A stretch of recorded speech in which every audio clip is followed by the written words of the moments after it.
लेकिन उससे पहले अयोध्या से बड़ी खबर मिल रही है। मिल्कीपुर सीट पर कांग्रेस अपना प्रत्याशी नहीं उतारेगी। ये बड़ी खबर आपको बता रहे हैं। कांग्रेस ने समाजवादी पार्टी के उम्मीदवार को समर्थन दिया है। मिल्कीपुर में 5 फरवरी को मतदान होगा और 8 फरवरी 2025 को मतगणना होगी, यानी कि उसी दिन परिणाम भी जारी हो जाएंगे। लेकिन यहां पर बड़ी खबर यह है कि कांग्रेस अपने प्रत्याशी को मिल्कीपुर सीट के चुनावी मैदान में नहीं उतारेगी। कांग्रेस ने समाजवादी पार्टी के उम्मीदवार को समर्थन दे दिया है। तो मिल्कीपुर में 5 फरवरी को मतदान है और 8 फरवरी को मतगणना और परिणाम सबके सामने होंगे। कांग्रेस ने यहां पर अपना समर्थन सपा को दिया है। अभी देखने वाली बात है कि यहां पर ये चुनाव कितना ज़्यादा दिलचस्प हो जाएगा, क्योंकि कांग्रेस और सपा दोनों मिलकर ताकत इस चुनावी मैदान में लगाएंगे और इस उपचुनाव को फतेह करने की पूरी कोशिश करेंगे। लेकिन दूसरी तरफ भारतीय जनता पार्टी ने भी चुनावी मैदान में उतरने की पूरी रणनीति तय की है और पूरे दमखम के साथ इस चुनाव को लड़ा जाएगा।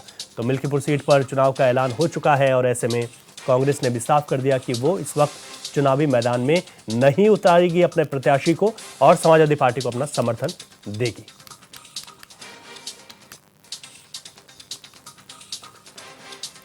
अधिक जानकारी के साथ हमारे संवाददाता राशिद आरिफ इस वक्त फोन लाइन पर हमारे साथ हैं। राशिद, कांग्रेस ने सपा के उम्मीदवार को समर्थन दे दिया है। ये चुनाव कितना दिलचस्प होता हुआ अब दिखाई दे रहा है? नहीं, देखिए, अभी आपको बता दें कि मिल्कीपुर की जो चुनाव है वो कहीं ना कहीं पूरे देश में उसका जिक्र हो रहा, कहीं ना कहीं चर्चा होने लगी। जब से मिल्कीपुर की जो है सीट को लेके चुनाव आयोग ने तारीख घोषित की, उसी के बाद में उत्तर प्रदेश में सियासत एक बार फिर गर्म आ गई है। देखिए, आपको बता दें कि अयोध्या सीट से जो मिल्कीपुर सीट है वो खाली हुई थी, क्योंकि अवधेश प्रसाद उससे विधायक थे और उसके बाद लोकसभा सीट में जब लोकसभा चुनाव लड़े, वो जीतने के बाद में वो सीट खाली हो गई, जिसके बाद में कहीं ना कहीं अयोध्या का मामला जुड़ा हुआ है। इसको लेके एक बार फिर उत्तर प्रदेश में सियासत गर्म हो गई, क्योंकि अयोध्या सीट जो है मिल्कीपुर की, वो मिल्कीपुर सीट पे मुख्यमंत्री योगी आदित्यनाथ जो है वो पूरी तरह से नजर बनाए हुए हैं और कहीं ना कहीं तो प्रभारी भी एक तरह से मिल्कीपुर के कहे जाए तो मुख्यमंत्री योगी आदित्यनाथ खुद है, वो मॉनिटरिंग कर रहे हैं। उसी को लेकर समाजवादी पार्टी ने अवधेश प्रसाद के बेटे को जो है वहां से चुनाव लड़ाने की बात कही है। वही कांग्रेस पार्टी की बात की जाए तो 10 सीटों पे चुनाव होना था, 9 सीटों पे उपचुनाव हुए थे, जिसमें कांग्रेस पार्टी ने अपना प्रत्याशी नहीं उतारा था, सपा का समर्थन किया था। वहीं कांग्रेस ने एक बार फिर ऐलान किया है कि मिल्कीपुर सीट से जो है वो इंडिया गठबंधन का जो भी प्रत्याशी होगा हम उसको लड़ाएंगे और कहीं ना कहीं जिताने का काम करेंगे, क्योंकि कांग्रेस ने साफ बयान दे दिया है कि भारतीय जनता पार्टी को हराने के लिए अगर कोई भी प्रत्याशी या कोई भी पार्टी कहीं पे भी जिसको मदद चाहिए है या समर्थन चाहिए है, हम देने के लिए पूरी तरह से तैयार है। देखिए, आपको बता दें कि वहाँ जो है 2 कैंडिडेट का चुनाव नहीं है, सीधा सीधा मुख्यमंत्री योगी आदित्यनाथ और समाजवादी पार्टी के मुखिया राष्ट्रीय अध्यक्ष अखिलेश यादव का आमने सामने मुकाबला है। तो 2 पार्टियों के वरिष्ठ नेता जो फायरब्रांड नेता कहे जाते हैं योगी आदित्यनाथ और सपा के जो विपक्ष के सबसे बड़ा चेहरा अगर कहा जाए उत्तर प्रदेश में अखिलेश यादव, तो वो दोनों की लड़ाई है। कहीं ना कहीं भारतीय जनता पार्टी के लिए प्रतिष्ठा का भी वहाँ सवाल है, क्योंकि अयोध्या जो है वो पूरे देश में राम मंदिर के बाद में चर्चा में रही और वहीं से भारतीय जनता पार्टी चुनाव हार गई। तो इसको लेके कहीं ना कहीं एक चीज भारतीय जनता पार्टी के दिल में है और कहीं ना कहीं उस जो लोकसभा में सीट हारी है उसी का बदला चुकाने के लिए भारतीय जनता पार्टी पूरे दमखम के साथ में मिल्कीपुर सीट चुनाव के लिए जुट चुकी है। बड़ा दिलचस्प मुकाबला होगा। 5 फरवरी को वहाँ पे वोट पड़ेंगे, 8 फरवरी को जो है मतगणना होगी। लेकिन ये चुनाव कहीं ना कहीं गर्मजोशी पैदा कर रहा है। उत्तर प्रदेश की सियासत में एक गर्मी जिस तरह से पैदा हो गई, जिस तरह से हलचल मची हुई है, तो बड़ा दिलचस्प ये मुकाबला देखने को मिलेगा। जी रवि, बिल्कुल राशिद, आपने ठीक कहा कि मुकाबला दिलचस्प है और प्रतिष्ठा का सवाल भी इस मिल्कीपुर सीट पर है।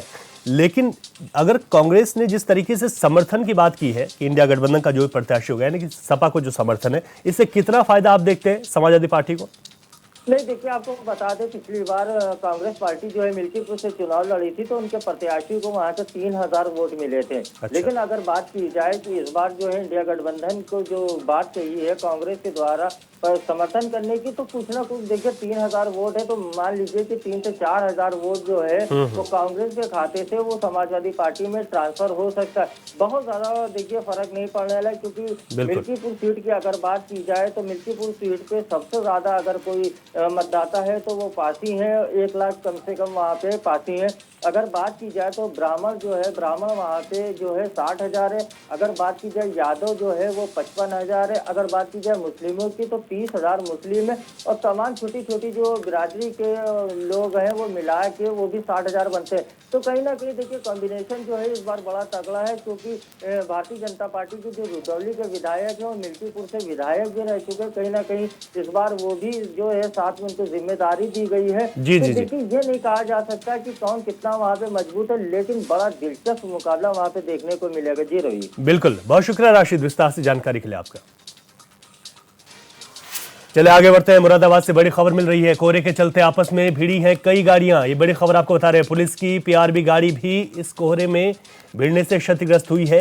हादसे में घायल लोगों का अस्पताल में इलाज जारी है।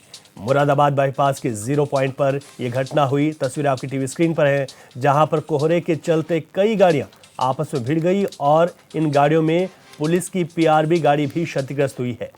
इस हादसे में कई लोग घायल बताए जा रहे हैं, जिनका अस्पताल में इलाज जारी है। मुरादाबाद बाईपास के 0 पॉइंट पर ये गाड़ियां आपस में भिड़ी हैं। एक के बाद एक गाड़ी कोहरे के चलते एक दूसरे से टकरा गई। अधिक जानकारी लेते हैं, संवाददाता खिजर अंसारी फोन लाइन पर हमारे साथ है। खिजर, जो घायल हैं उनकी क्या स्थिति बताई जा रही है और कितना नुकसान यहां पर हुआ है? खिजर, सुन पा रहे हैं आप?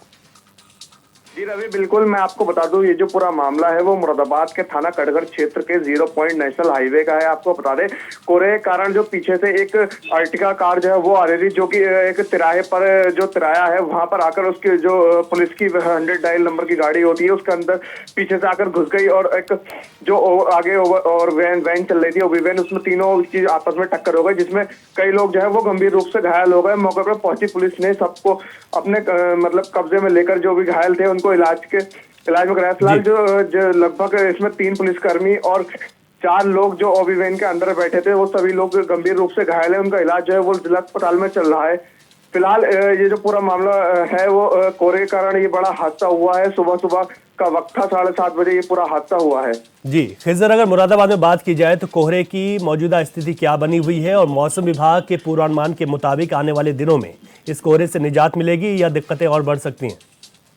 जी रवि, बिल्कुल आपको बता दूं, मौसम विभाग की तरफ से साफ तौर से कहना है कि ठंड जो है वो अभी बढ़ेगी, क्योंकि मुरादाबाद अभी रेड जोन में चल रहा है। लगातार ठंड जो है वो बढ़ती हुई नजर आ रही है। तो शाम होते ही घना कोहरा जो है वो मुरादाबाद में देखने को मिलता है। अलग अलग जगहों से छोटे मोटे एक्सीडेंटों की सूचना आती है। फिलहाल जो आज ये एक्सीडेंट हुआ है, एक बड़ा एक्सीडेंट कोहरे के कारण हुआ है, जिसमें पीआरबी के अंदर जाकर एक गाड़ी जा घुसी, जिसमें कई पुलिसकर्मी भी घायल हो गए, क्योंकि ड्यूटी पर तैनात थे। सामने वाले को दिखा नहीं कि सामने चौराहे पर पीआरबी खड़ी है, उसने सामने ले जाकर के गाड़ी मार दी, जिसमें पुलिसकर्मी भी घायल हुए और अन्य लोग भी घायल हुए, जिनका इलाज जो है अस्पताल में चल रहा है। सब जो है गंभीर रूप से घायल है।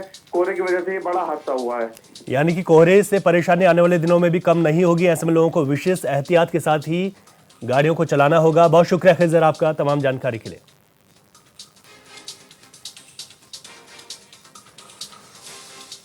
चलिए विस्तार में खबरों में आगे बढ़ेंगे। मध्य प्रदेश के मुख्यमंत्री डॉक्टर मोहन यादव बुधवार को उत्तर प्रदेश की पावन नगरी मथुरा पहुंचे, जहां उन्होंने मां यमुना की सपरिवार पूजा अर्चना की। इसके बाद वे गोकुल स्थित गुरु शरणानंद के आश्रम पहुंचे।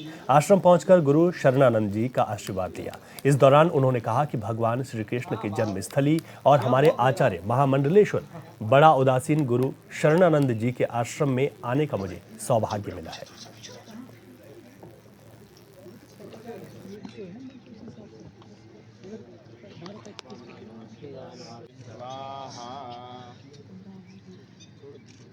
भगवान श्री कृष्ण की जन्मस्थली और हमारे आचार्य महामंडलेश्वर बड़ा उदासीन गुरु शरणानंद जी महाराज के आश्रम में आकर के माँ यमुना जी का पूजन सपरिवार किया। मुझे इस बात का संतोष है, सनातन संस्कृति की धारा में भगवान श्री राम, भगवान श्री कृष्ण ये ऐसे अद्भुत चमत्कारी और कई कारणों से आज भी समाज में वंदनीय हमारे देवता हैं, जिनके कारण से हर युग में, हर काल, हर परिस्थिति में देश का विश्वास भी इनके साथ रहता है और कई कारणों से इनकी शिक्षाएं आज भी समीचीन है, आज भी उस उपयोगी है। मैं उम्मीद करता हूं हमने अपनी शिक्षा नीति में भी मध्य प्रदेश में भगवान राम, भगवान श्री कृष्ण की सनातन संस्कृति की कई धाराओं का समावेश किया। इटावा में सपा प्रमुख अखिलेश यादव के चाचा राजपाल सिंह यादव का निधन हो गया। वो काफी समय से बीमार चल रहे थे। गुरुग्राम के मेदांता अस्पताल में उनका इलाज चल रहा था, जहां सुबह उन्होंने अपनी अंतिम सांस ली है। बता दें कि दोपहर बाद पैतृक गांव सैफई में उनका अंतिम संस्कार किया जाएगा, जिसमें अखिलेश यादव समेत कई सपा नेता शामिल होंगे।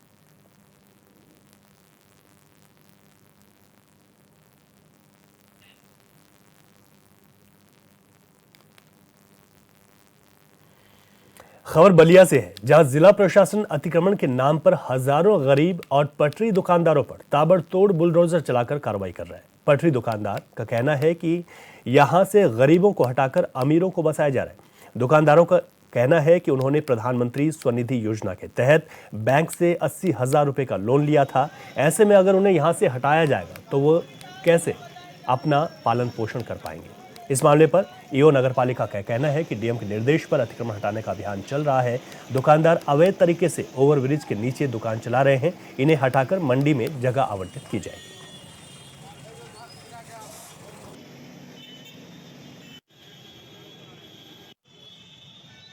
हमारा नाम सुभाष चंद्र गुप्ता है। हम यहाँ जो है 65 बरिस से दुकान करते चले आए हैं, है ना। वहाँ जो है 40 बरिस पहले पीछे दुकान थी, ओवरब्रिज के पीछे। जब उधर सड़क बनाया गया तो ओवरब्रिज के नीचे जो है मार्कंडेय सिंह विधायक जी हम लोगों को डीएम साहब से कह करके, और यहाँ जो है 26 बरिस पहले हम लोग को मार्कंडेय सिंह विधायक ने बसाए। अब जो है यहाँ जो है बलिया देखते हैं हम कि ये गरीबों की शहर बन रही है। गरीबों को भगाया जाए, अमीरों की जो है नगर पालिका मदद करती है, और गरीबों को भगाया जाए, गरीबों को भूखे मुआया जाए, अमीरों की शहर बनाया जाए, शहर में फूलों की खुशबू दी जाए, जिससे कि अमीर जो है खुशबू लेकर आज़ाद रहे और गरीब जो है रोड पर भीख मांगे कटोरा लेकर के।